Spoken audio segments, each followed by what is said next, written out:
Professional sports are back, guys. What's up, guys? And welcome back to the Cowboy and the Hawk's Nest podcast. I'm your host, Aaron. Today, we're going to be getting into the MLS is Back tournament and all the games that have happened so far as of 12:22 p.m. on January 11. So to start us off, we have Orlando City SC against Inter Miami CF. The very first Florida rivalry in the MLS. And Orlando City won 2-1. Player of the game obviously being their best player currently, Nani. Coming in with a goal and an assist. And the assist to Chris Mueller. With Inter Miami's Juan Agudelo scoring one goal. This is the perfect game to come back with. The intense rivalry that's in its infancy, intensity, players wanting to get back to sports so bad. The only problem with the game was that people were starting to cramp up and fitness wasn't at its highest level. But overall, this is the best game that could have happened to come back. And I applaud MLS's scheduling department for scheduling this game first. Second game that came up was NYCFC versus the Philadelphia Union. It was supposed to be Nashville SC versus the Chicago Fire, but Nashville SC had 4 players test positive for coronavirus. So MLS decided to boot them out of the tournament along with FC Dallas for having 10 players test positive for corona. But NYCFC versus Philadelphia Union. This is a hard-fought, scrappy match with Alejandro Bedoya scoring the game's only goal to put the Philadelphia Union ahead of NYCFC, gaining those 3 points. There's really not much to say. There are some political implications, but I am not going to go into that because in this podcast, I don't go into politics. Ever. Don't at me. Third game, the Montreal Impact versus the New England Revolution. This is the game that gives the MLS a bad name. There were so many sloppy mistakes that happened all throughout this game. Rampant passing to the opposing team, seeming like intentionally, but you know it's not intentional, but this is the kind of game that just gives MLS so much flack from every other country that has a professional league. Like, you're the United States, you gotta be better than that, kind of thing. Anyway, Gustavo Bou was the one who scored the goal, and he was assisted by Charles Gil. And to be fair, Gustavo's goal was... that was a nice one. Just a hard left boot into the top of the net. No way the goalkeeper could ever save that. It was nuts. And finally, your Seattle Sounders versus the San Jose Earthquake. Oh, have I got a lot to say about this game. A little bit of context. The Seattle Sounders are coming off of the MLS Cup win. They are champions. So they're the men that are marked. And they're going up against San Jose, who has a very, very, very unique style of defense, which happens to be called man marking. So the marked men are being hunted by the man markers. Shout out John Champion.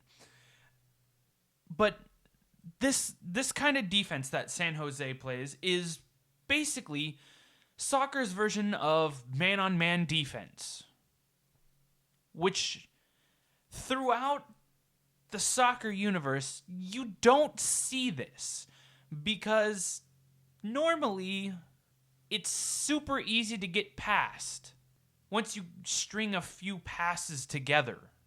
But the Sounders just couldn't do it. Like, there were a couple of times when you could get past, but we couldn't finish on the opportunities that we had. And part of that is because of the roster that we put out there.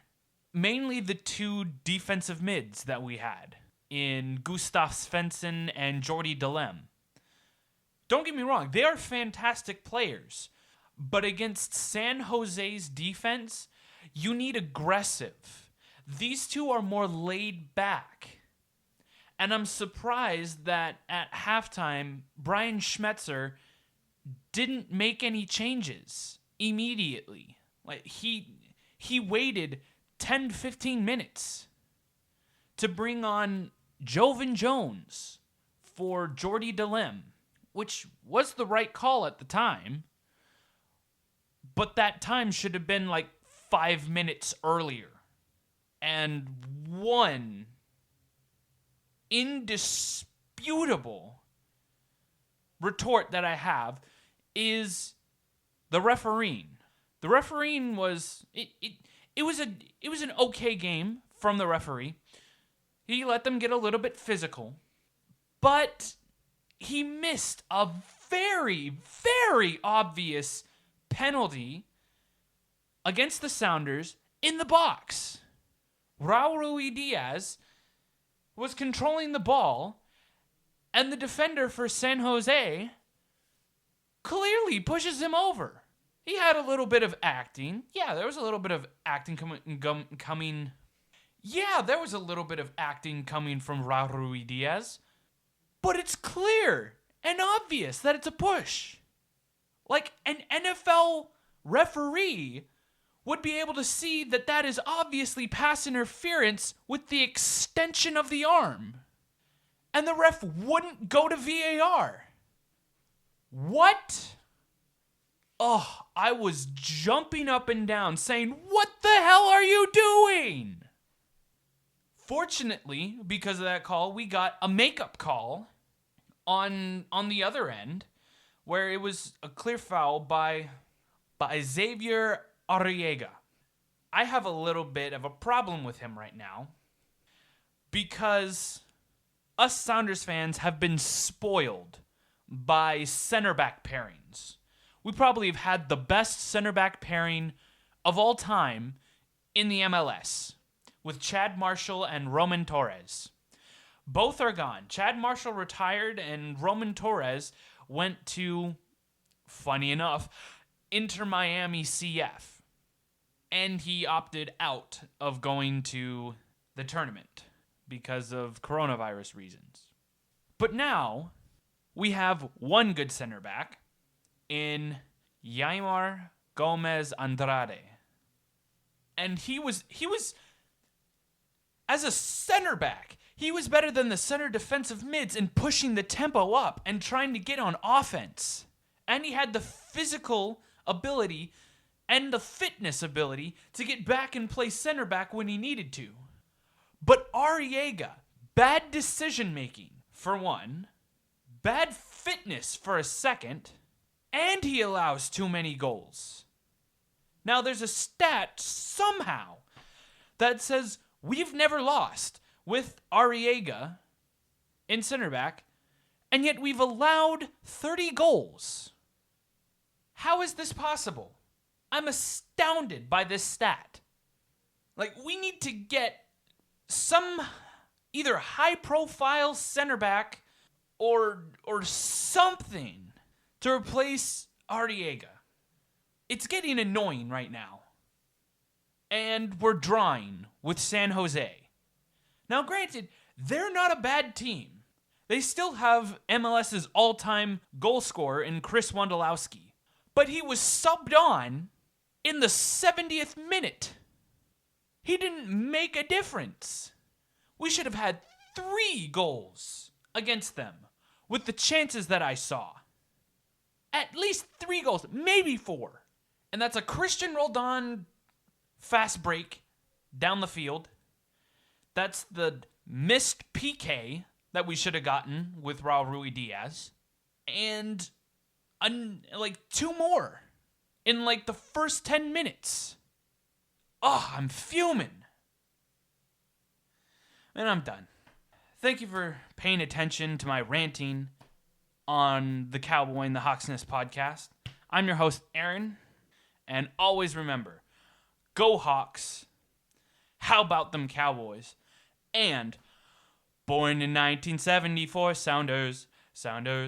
And now we win like never before, Sounders. We love our boys in the famous green, the greatest team that you've ever seen, the Seattle Sounders, born in 74. Have a nice day, bitches.